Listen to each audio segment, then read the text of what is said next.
So बच्चों we are going to start the chapter number 15, that is oral cavities and gastrointestinal tract. Okay, this is the chapter from Robbins basic pathology. अब इस chapter में what we are going to study, our main focus is the gastric ulcer. So लेकिन gastric ulcer की detail में जाने से पहले we will briefly discuss some terminologies जो कि आपके लिए इम्पॉर्टेंट है कि आप पैथोलॉजी में इसको याद कर लें।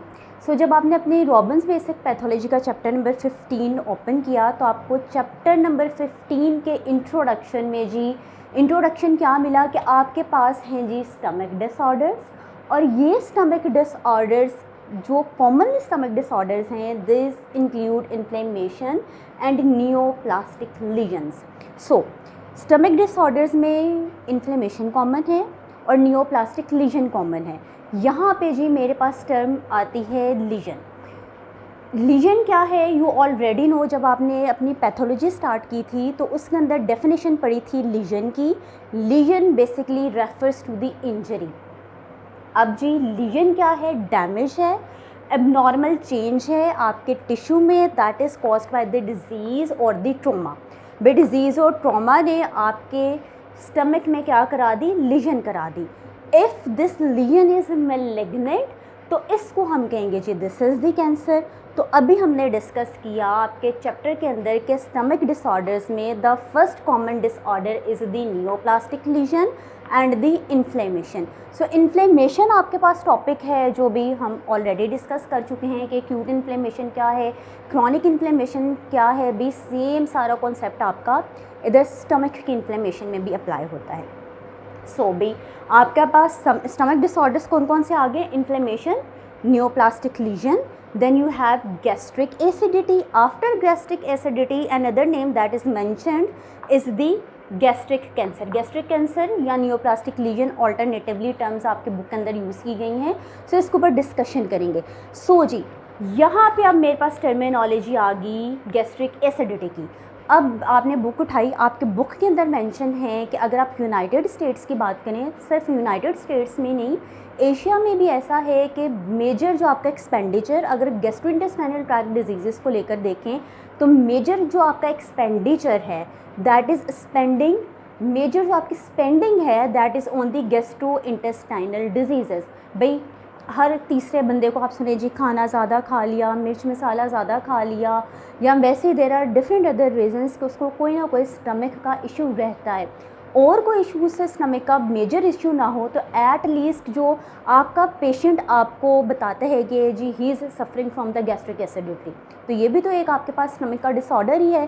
सो आपके पास जो मेजर आपकी स्पेंडिंग जा रही है, चाहे एशिया की बात करें यूएस की बात करें, वो जा रही है आपके गैस्ट्रोइंटेस्टाइनल डिजीज़ पे।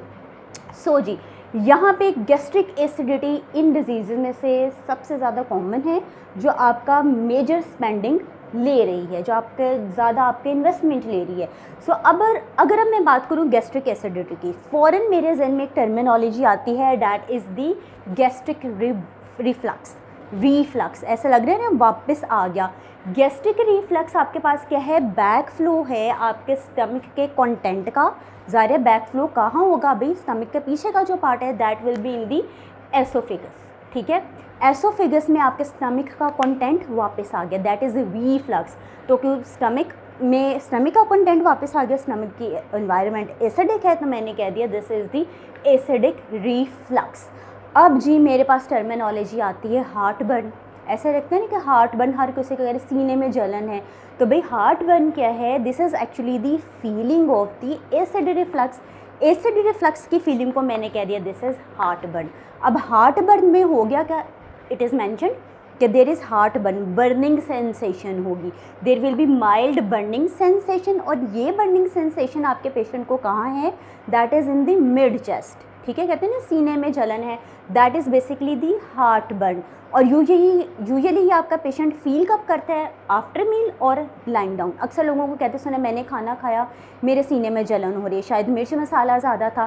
भाई ये हुआ क्या, this is actually the feeling, this is the feeling of the acid reflux. इस फीलिंग को मैंने कह दिया दिस इज़ हार्ट बर्न। इसमें क्या है कि आपका जो कंटेंट है that was in the stomach वो रिफ्लेक्स कर रहा है, वो वापस जा रहा है टुवर्ड्स दी एसोफेगस, जिसकी वजह से मिड चेस्ट में, सीने में पेशेंट को जलन फील हुई।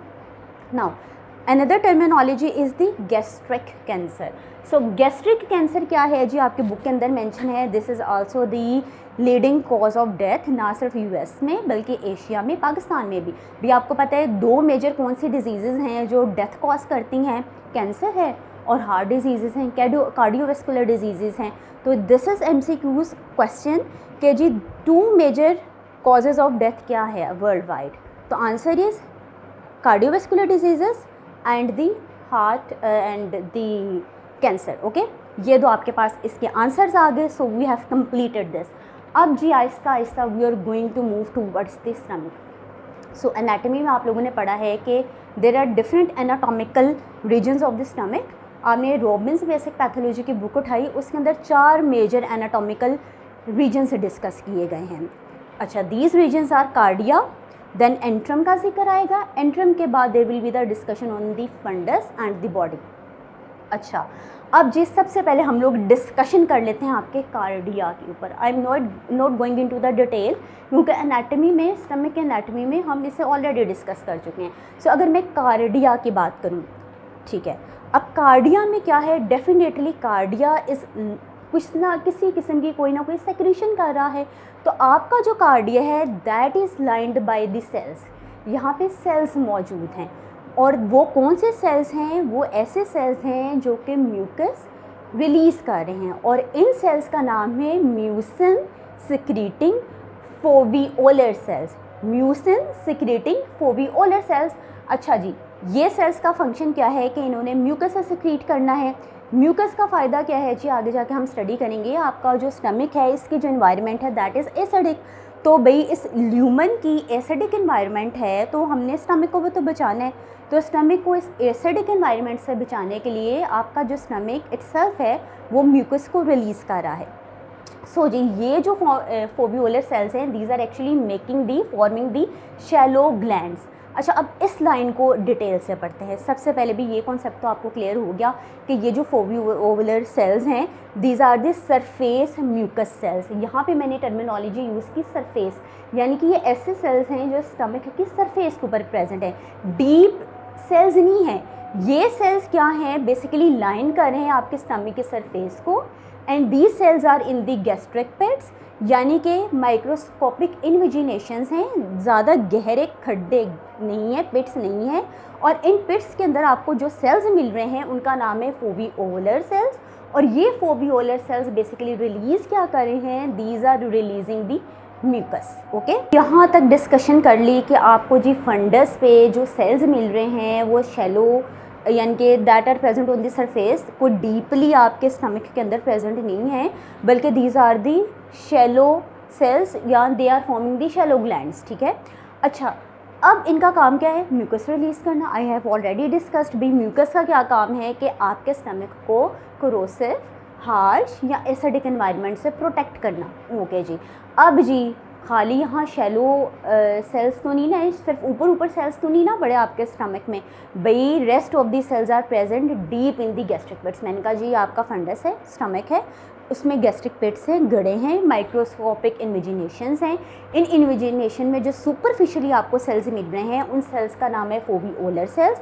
ज़रा सा आप डीप चले जाएँ तो आपको सेल्स मिलेंगे और सिक्रीटिंग सेल्स मिलेंगे। अच्छा, ये सेल्स कहाँ पर हैं, डीपली प्रेजेंट है आपके पेट्स के अंदर, इनके ऊपर फिलहाल अभी डिस्कशन नहीं कर रहे। अच्छा बच्चों, अब जी इसके बाद कार्डिया के ऊपर डिस्कशन करने के बाद हम आ जाते हैं एंट्रम पे।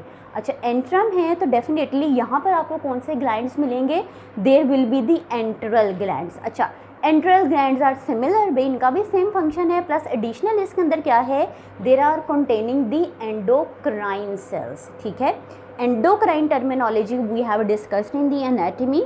सो एंडोक्राइन सेल्स क्या है, एंडोक्राइन सेल्स कौन से एंडोक्राइन सेल्स यहाँ पर प्रेजेंट है, भी एक इसकी एग्जांपल है जी आपके जी सेल्स। अच्छा, यहाँ पर एक बात आप अपने वाइवा पॉइंट ऑफ व्यू से याद रख लो, ये जी सेल्स ना सिर्फ आपके एंट्रम में प्रेजेंट हैं but these are also present in the upper small intestine.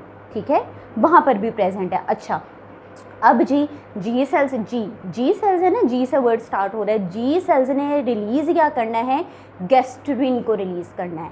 अब गैस्ट्रिन क्या है भाई, गैस्ट्रिन आपके पास हार्मोन है। अब गैस्ट्रिन ने आगे जाके स्टिमुलेट कर दिया आपके पैराइटल सेल्स को, ठीक है। अब पैराइटल सेल्स कहाँ पे लोकेटेड है, आई विल डिस्कस दिस। अच्छा, पैराइटल सेल्स ने आगे से रिलीज़ कर दिया गैस्ट्रिक एसिड या आप इसे कह लो ल्यूमिनल एसिड, ठीक है। यहाँ पे जी हम लोग चले कहाँ से कि आपके पास एंट्रल ग्लैंड है, एंट्रम में है, जिसने क्या रिलीज़ की, जिसके अंदर जी that contains the G cells, G cells ने गैस्ट्रिन रिलीज़ किया, गैस्ट्रिन ने पैराइटल सेल्स को स्टिमुलेट किया, पैराइटल सेल्स ने आगे से गैस्ट्रिक एसिड को रिलीज़ कर लिया। अब यहाँ पे क्वेश्चन ये इसके आपके भी, ये पैराइटल सेल्स कहाँ पे लोकेटेड है, पैराइटल सेल्स आपके लोकेटेड हैं आपके फंडस में और आपके बॉडी में। अब फंडस और बॉडी में इन पैराइटल सेल्स के अलावा भी यू हैव दी सेल्स, और इन सेल्स का नाम है चीफ सेल्स, ठीक है। अब चीफ सेल्स बेसिकली रिलीज़ क्या करते हैं, ये रिलीज़ करते हैं आपके डाइजेस्टिव एंजाइम्स को, ठीक है। अब ये डाइजेस्टिव एंजाइम की एक एग्जांपल क्या है, that is the pepsin, pepsin. Pepsin है, जाहिर बात है, मेटाबॉलिज्म, ब्रेकडाउन या डाइजेशन किसकी करनी है, प्रोटीन्स की करनी है। सो यहाँ तक फ़िलहाल मेरे पास एक कॉन्सेप्ट आ गया कि with in this stomach, with in the lumen I have the gastric juice, and that gastric juice definitely containing the enzymes that is containing the HCl। भाई HCl ये इसके अंदर प्रेजेंट एंजाइम्स, फॉर एग्जांपल ले लो लाइपेसेस हैं और यहाँ पर आपके पास पेप्सिन्स हैं।